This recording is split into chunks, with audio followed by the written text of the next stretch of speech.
Hello there, you've caught me doing the daily chores. We're used to having water on tap at home, and we're also used nowadays to having water on tap in the motorhome. Nice and convenient.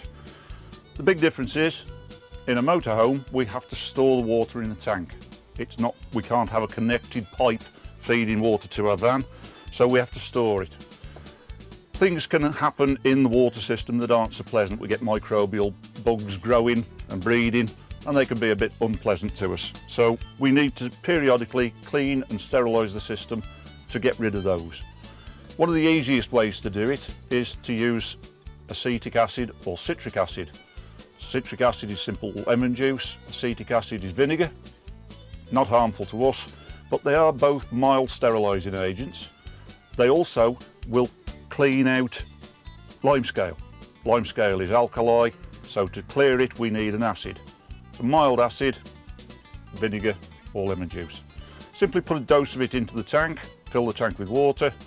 It's not a bad idea to drive the vehicle around to give it a thorough mix up, and then after a while run the taps, run the water off. You may get a bit of a vinegary smell for a little while, but at least it's not harmful to us. And it will clean the system. It will, if you run it through the boiler, it will clean the scale out of the boiler and then drain down. It's important not to use chlorine-based cleaners, bleach or products that are designed for sterilising babies, feeding bottles, things like that. They very often have bleach in them, and the bleach, the chlorine, can affect stainless steel. It can actually eat into stainless steel, so it can harm boilers and it can harm the sinks. So that's pretty much all we need to do there. Some water tanks have an access port on them, so you can get in and physically clean them. I've got a tank outside. Let's go and have a look at it.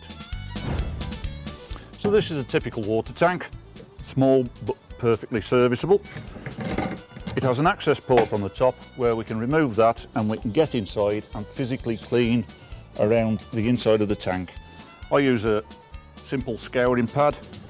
Just give it a wipe around, make sure you get into all the corners and nooks and crannies, just to remove any microbial build-ups that are in there, or mould.